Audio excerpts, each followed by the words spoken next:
all your favorite wrestling shows rolled into one.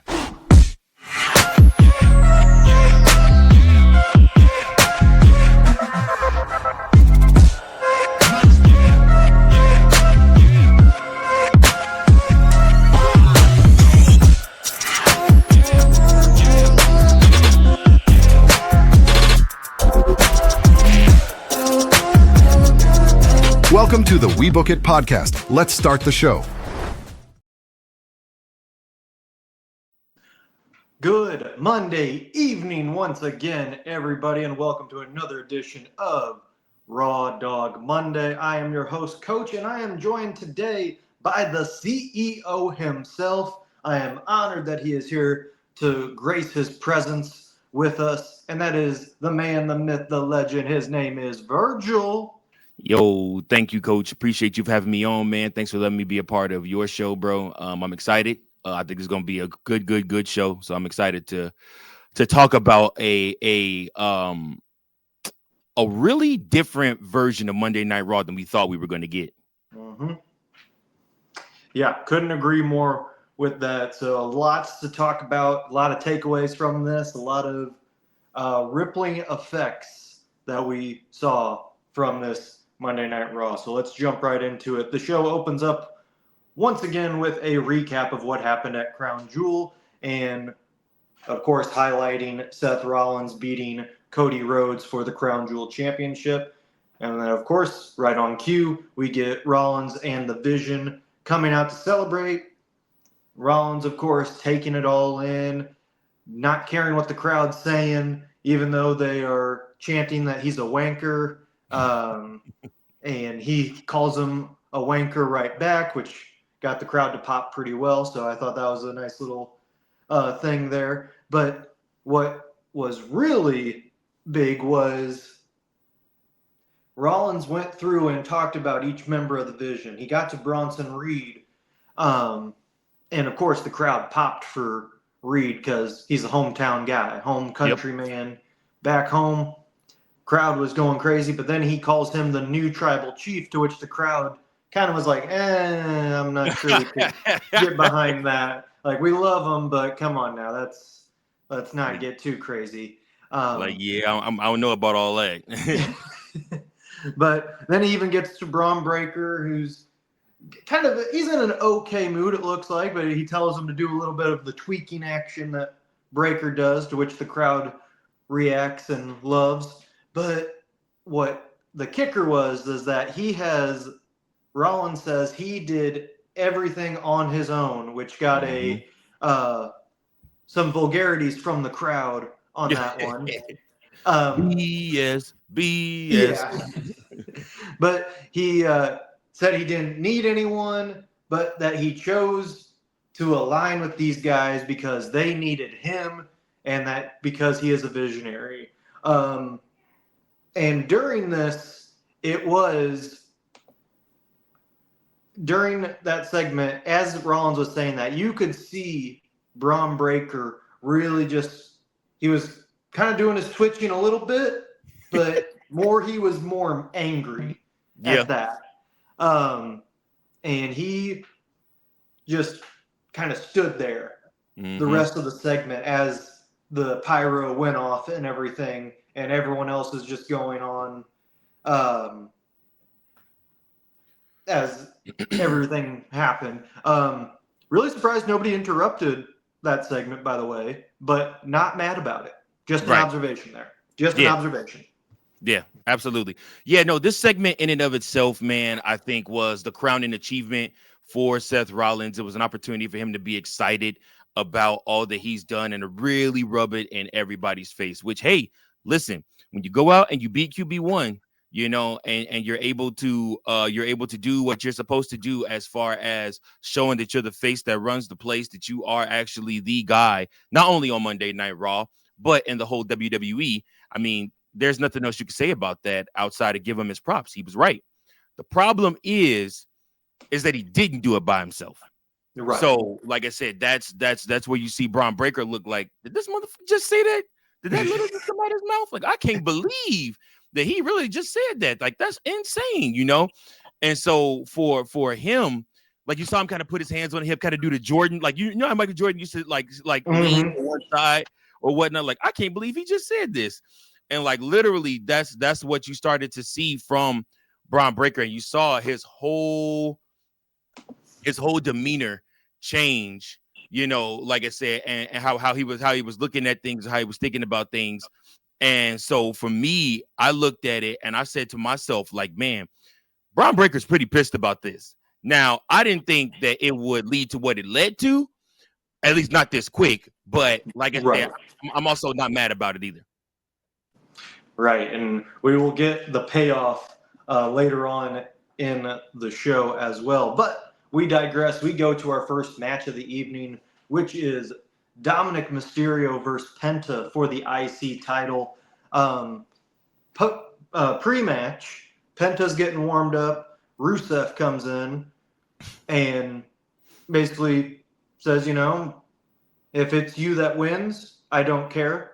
If it's Dom that wins, I don't care. But either way, I got the winner of this match next week on Raw. So kind of planting the seeds once again, getting that rivalry going. Also, funny segment as Penta walks away, Rusev is kind of glaring at him. You see Dom walking into the background, and he sees Rusev, stops, and then just slowly starts walking back and tries to find another way to get to the ring. So that was a nice little comedic moment there. Absolutely.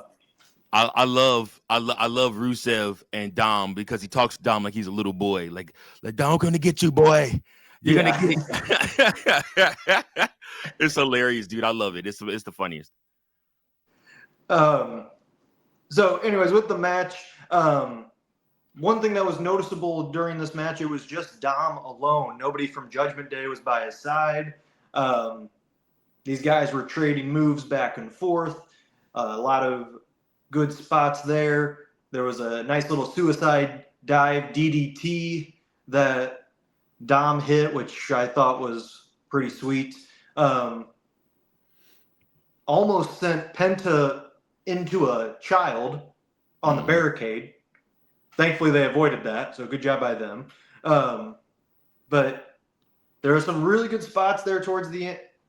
But as we were getting there towards our climax, Rusev showed up and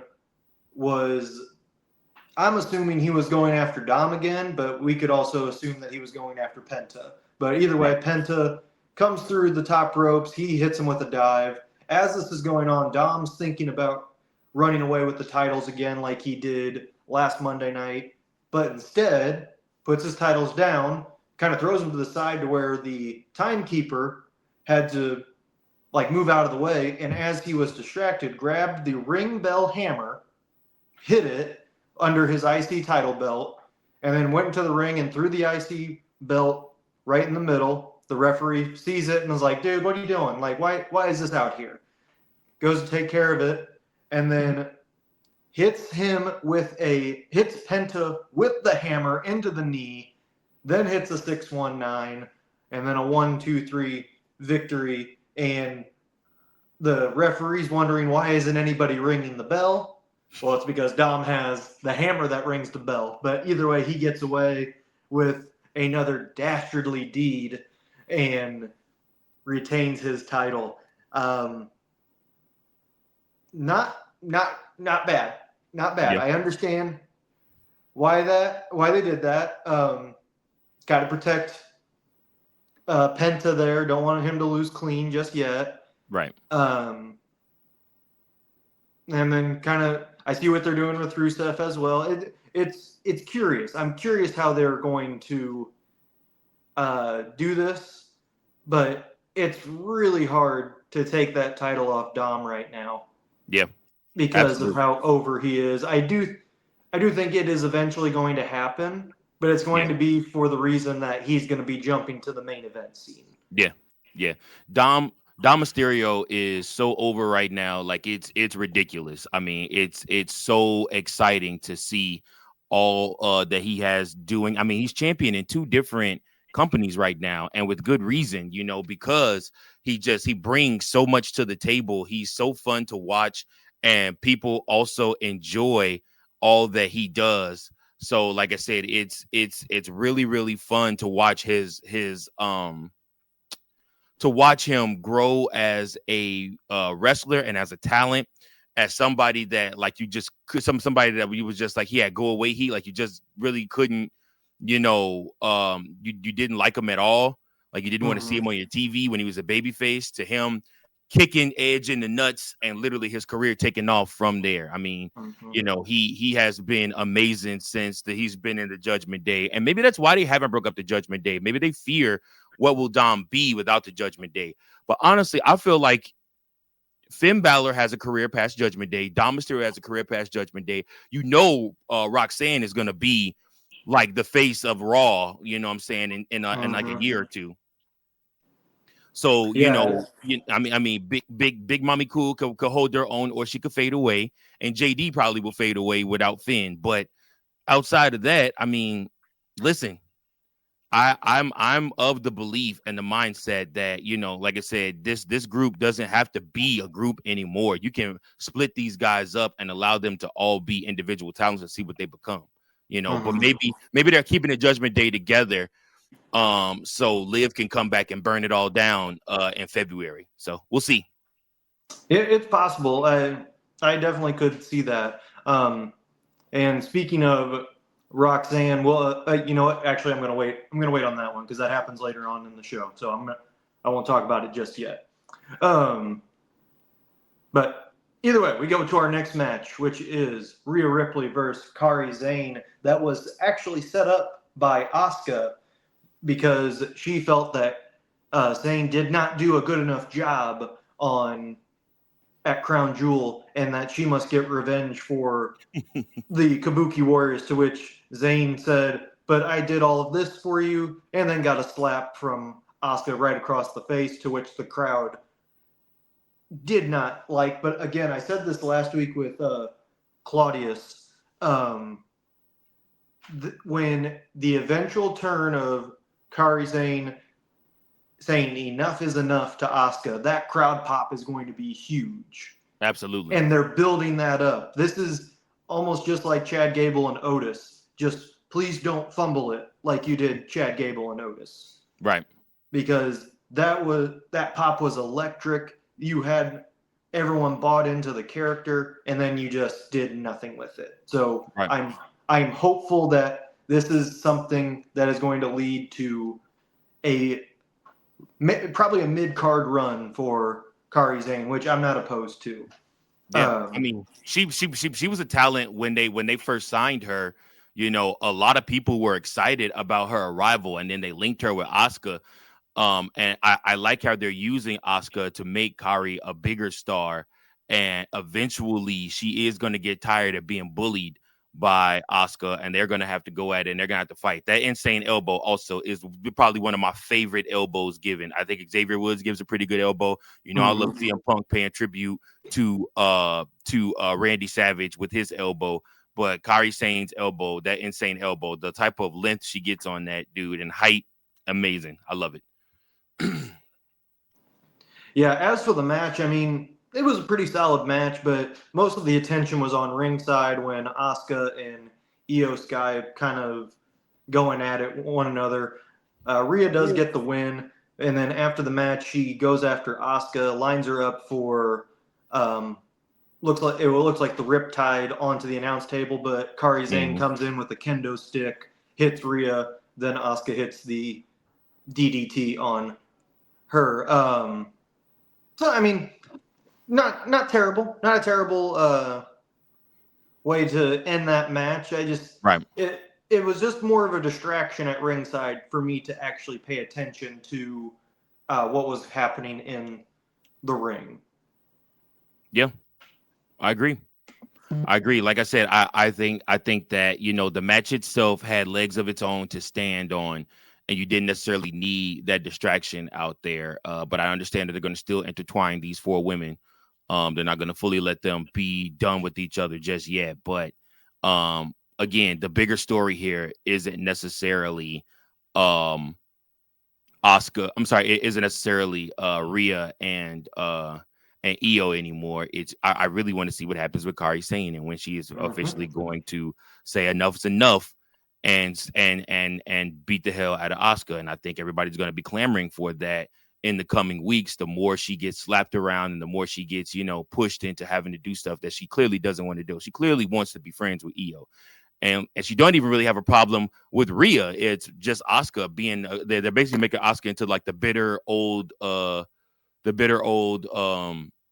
veteran, of the group that just like is bullying them around, making them do what she wants them to do because she believes this is right or this is the way business is done. And everybody's had that person in their life, an old person that you've worked with before, or somebody that's like, well, this is the way we've always done it and do it this way or else, stuff like that. Yeah. So, like I said, it's great. It's great TV.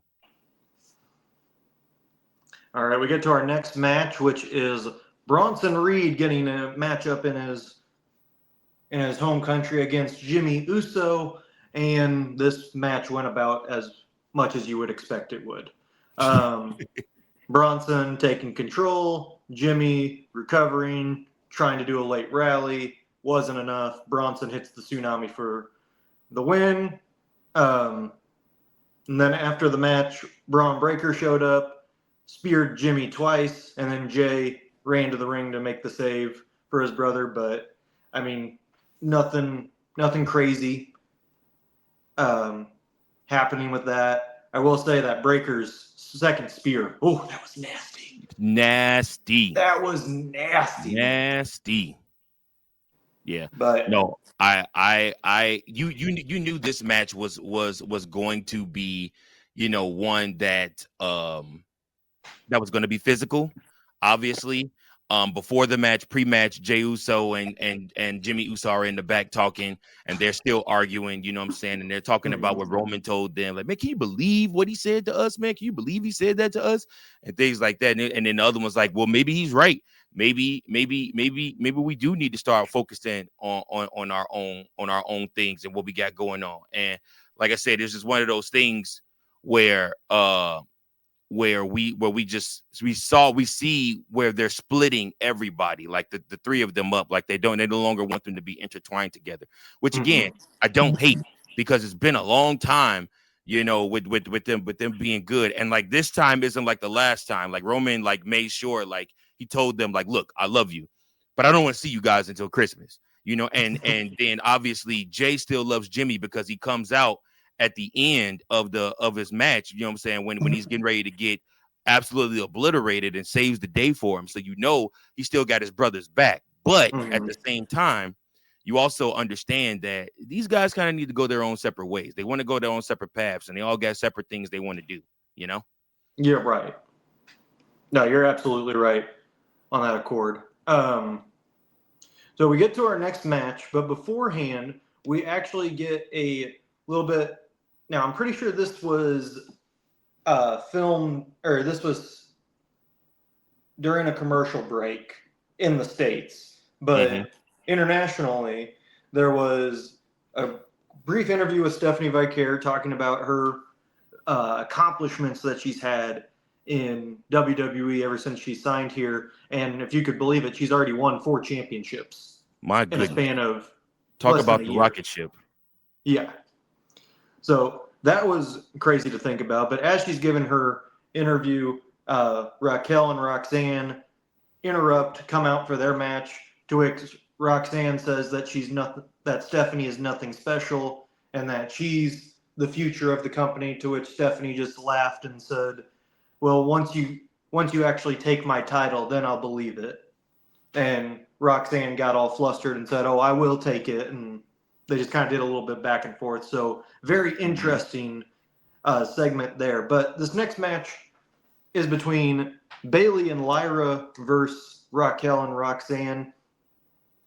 First off, just want to point out, great color coordinating on the outfits.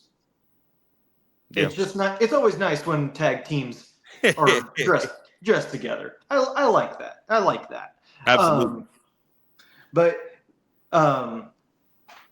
as they were teaming up, Lyra told Bayley that this was just a one-time thing because she can't depend on Bayley to be consistent, especially with Bayley going through her split personality disorder that's happening. And even Michael Cole says something on the commentary saying that Bayley has been sending him texts pretty much every day, but some of them are either nice or some of them are very insulting. He said it just depends on the day. Which, I great love touch. that. I love Great that. touch. Yeah. But the Lyra and Bayley pretty much had control for most of this match, but then it was after Roxanne hit a Hurricanrana on Bayley that they really started to turn the tide, and then Lyra was trying to tell Bayley to get it together. Bayley, you could tell, was kind of in that hugger phase there, just kind of doubting herself, like, no, like, it's no use. And then Lyra slaps her, to which that turns Bayley into her heel version and just goes off for the rest of the match, taking out Roxanne and Raquel. She hits the rose plant for the win to Roxanne. Some people are going to question, like, what's the long-term goal? Which I agree. What is the long-term goal with Bayley's character? But let's enjoy it right now because I'm really liking it.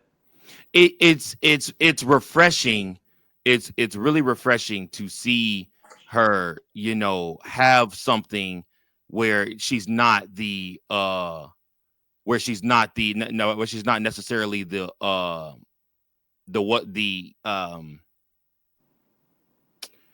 God, I just literally lost what I was getting ready to say. It's refreshing to see something where she's not necessarily the underdog. I like that. I like that point. And I also like the point that she is legit. Like, you see a mean streak out of her that you've never seen before. Like Bayley doesn't look like a wrestler. She doesn't look like, you know, a superstar. She doesn't look like any other women on there. She has a unique look about her. She's not muscular, really. You know what I'm saying? Like I said, she's actually low key slim thick. And like I said, it's a beautiful thing.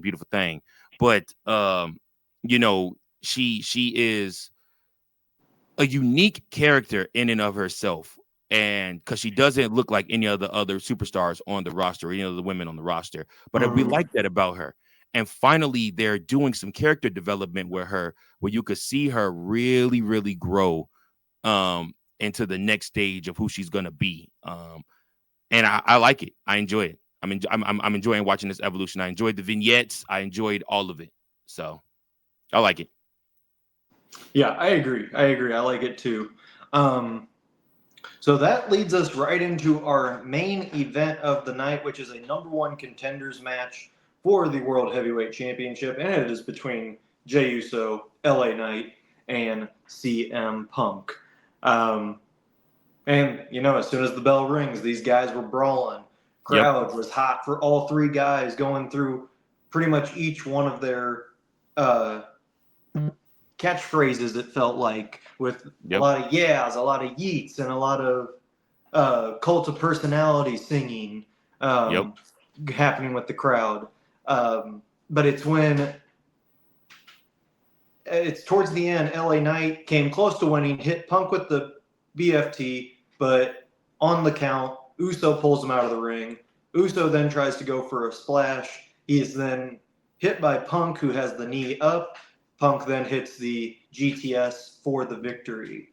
And so as that happens, CM Punk is your #1 contender for the World Heavyweight Championship. And of course, as he's celebrating almost right on cue, here comes Seth Rollins in the Vision. Immediately, Braun Breaker takes out Jey and LA Knight with spears. And then as they surround the ring, they start beating up CM Punk. Breaker hits a spear. Reed hits a tsunami. And Rollins just kicks him out of the ring.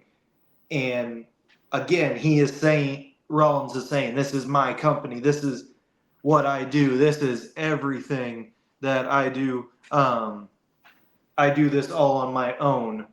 To which Breaker started doing his tweaking again, just kind of went off into the corner. And then right as the credits begin to roll, Breaker loses it and spears Seth Rollins to the shock of the crowd. Heyman is shocked. Bronson Reed is shocked. And then it even comes to the point to where Seth is just laying there and Bronson's trying to talk some sense into Breaker, but then Breaker says, "We don't need him. We can do this on our own."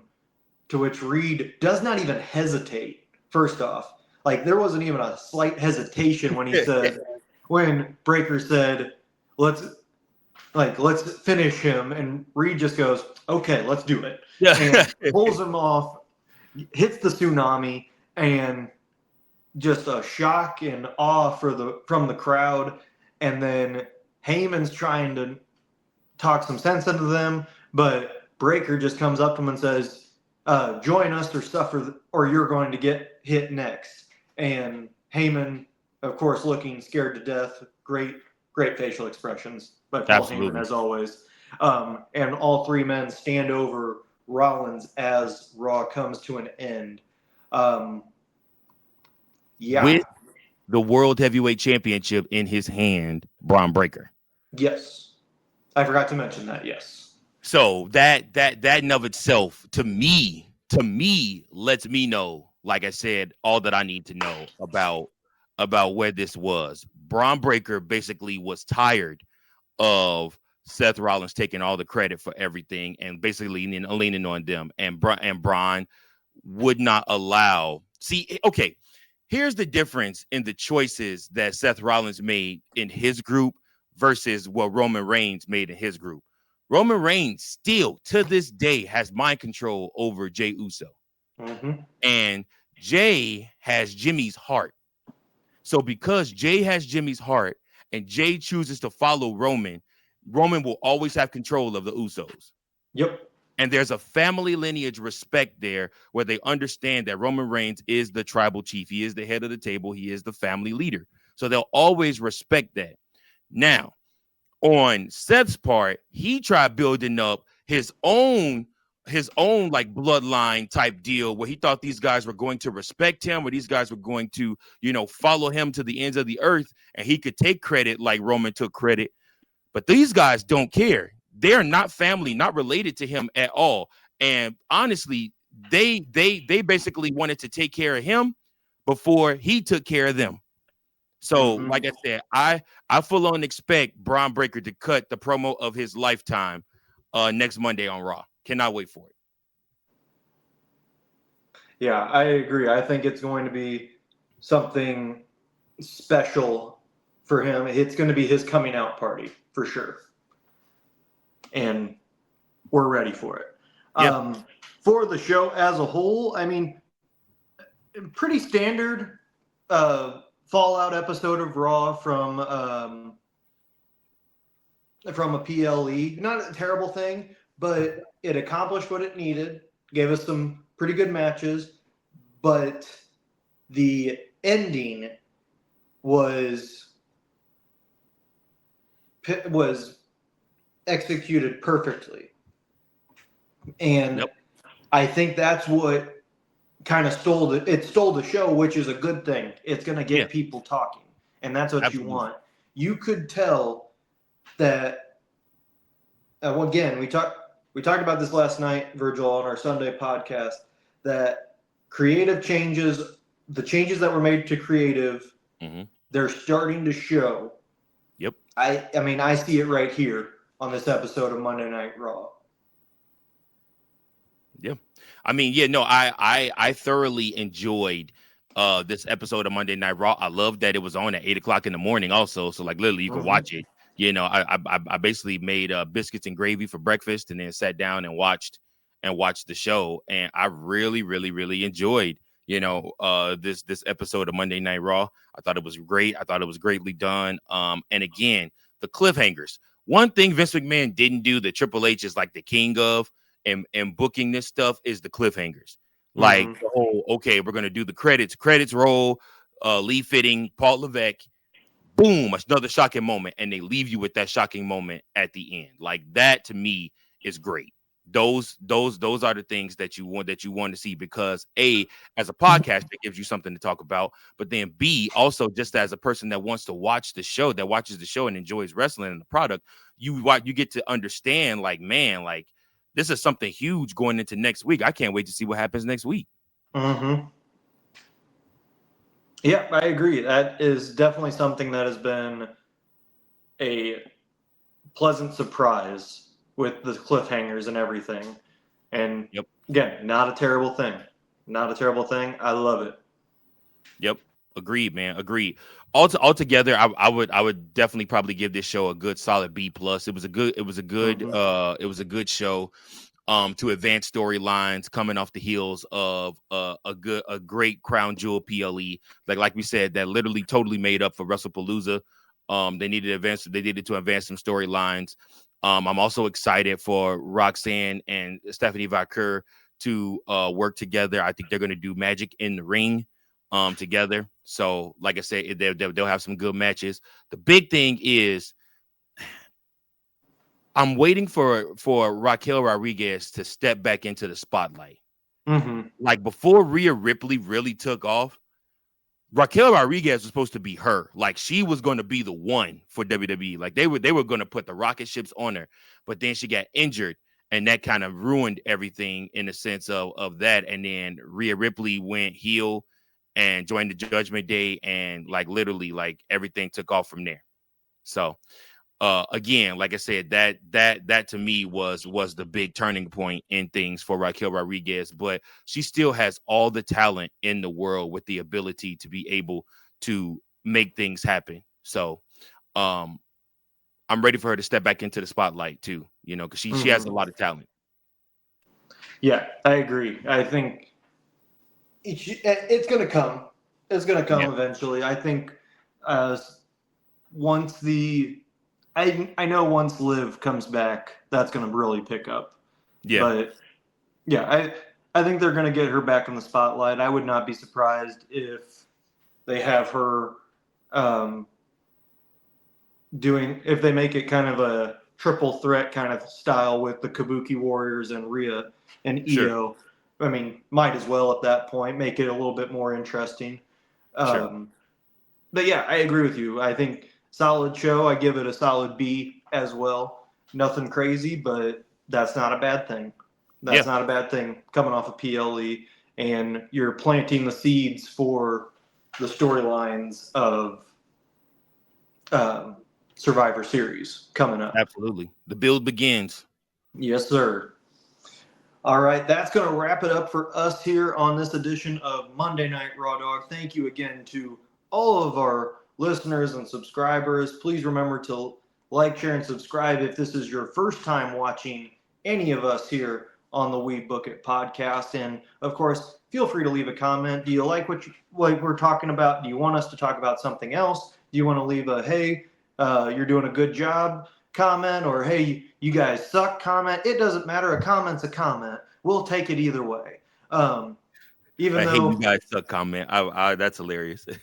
But even that last comment, we'll just say, you know what? Everyone's entitled to their own opinion. It's a dumb opinion, but it's still an opinion, my good sir.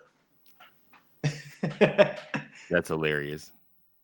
Well, thank you again to everybody for watching. For Virgil, I am Coach, your current booking world champion 2 times now, and we will see you next week on another edition of Monday Night Raw Dog.